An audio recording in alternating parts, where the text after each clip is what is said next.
What's up, everybody? My name's John. Welcome back to another video. In today's video, guys, we're going to be breaking down Jake Paul versus Nate Diaz. This fight just took place from Dallas, Texas. If you're wondering why I'm a little bit burned, man, I was on the lake all day today. Anyways, right into the breakdown, man. Nate Diaz versus Jake Paul. It was going down right after the Corey Sandhagen fight, which I will have a video on very, very soon. So stay tuned for that video. When this video comes out, that video will be coming out a couple hours later. So make sure you guys watch that one as well. What I have to say today is, man, I thought Jake Paul lost stock, man. I thought he lost stock tonight. There is no way you can look at that fight. Take the MMA out of you. Take it and look at it as a boxing analyst and a boxing purist. Did Jake Paul look any better than he's ever looked? You could say, sure, he didn't get knocked out. He looked better. Tommy Fury, he looks pretty identical to how he looked against Tommy Fury. He's just not fighting Tommy Fury.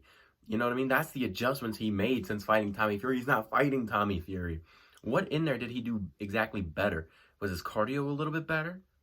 I didn't see much better cardio.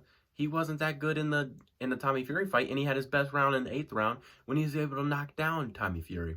Okay, so I don't think the cardio was improved. He just fought a guy on a lower skill level. And Nate got in there tonight and looked like he could barely throw a punch. I'm not trying to be mean to Nate Diaz. I thought he was going to get knocked out in the first round. And when Jake was going on that, barrage at the first round, I thought he was going to finish him. And for Jake Paul not to be able to finish Nate Diaz in boxing is crazy. You say, oh, Conor McGregor didn't finish him. Conor McGregor is at his weight class. Conor McGregor was actually below Nate Diaz's weight class. That is the craziest thing in the world. And then Nate Diaz comes up all the way from 155, 170, whatever you want to call it, and then comes up and fights at 185 when Jake is cutting down and using a towel to cut weight and getting very close to the scales and fighting at 185 pounds, draining himself to make the weight while Nate Diaz walks on the stage fat and happy. There's a huge power difference there. It's like when Logan couldn't get knocked out by Floyd because Floyd was so much smaller than him. There is a big power difference. It doesn't matter how good you are at boxing. Your power doesn't translate. Now you, in a way, cannot go out there and KO Tyson Fury. The power is different. He's not hitting the same strength that a guy like Tyson Fury or Deontay Wilder is getting hit with. It's just not the same. And so that's what you were seeing tonight. Nate Diaz was going out there, and really these punches, they were just pitter-patter punches, but they were still rocking Jake Paul's head back. I mean, they were just hitting him up like a bobblehead. Jake Paul looked horrible out there. To be honest, that was one of the most lackluster performances I've seen from Jake Paul. He lost to Tommy Fury. Before that, he beat Anderson Silva, but, I mean, that one I didn't think he looked that great either. But he probably got landed on the most in this fight by Nate Diaz. Nate Diaz was there the entire time, and how can you be impressed with that when Nate Diaz is literally taunting on you? He's literally going to the corner. And I just don't understand how you can think that you really won a competitive boxing match. You're really a 7-1 boxer. This guy put on boxing gloves and fought in a professional ring for the first time. You've had that 7 other times. You've had that. And you didn't look that good.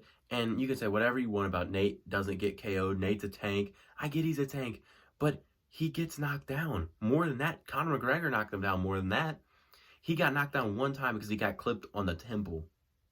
There was not one good punch that just stunned Nate Diaz where Nate is just down. And you're like, I don't know if he's going to get up here. Nate looked there the entire fight, and Jake was literally just sitting back on that back foot, picking him apart with a jab.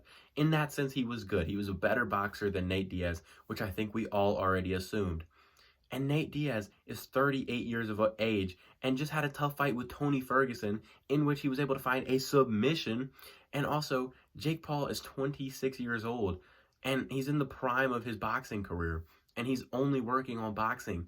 Nate Diaz literally got in here tonight and did what he did tonight, man. He just didn't look great. And Jake Paul just did not look great. I don't understand how anybody can be like, man, Jake's those improvements since the Tommy Fury fight. Jake looked arguably worse than the Tommy Fury fight. You can't finish an 80-year-old Nate Diaz? You can't do that, Jake? To me, it's just crazy. I think Nate would smoke him in an MMA fight, which is just crazy. I mean, Jake is just, man, that fight just made me lose all types of hope for Jake Paul. Any type of hope I have for Jake Paul is gone, man. I thought he was going to be able to go out there and KO him. That was probably one of the worst performances I've seen. Everybody's going to say, no, you're hating. You're hating, bro. I'm not hating.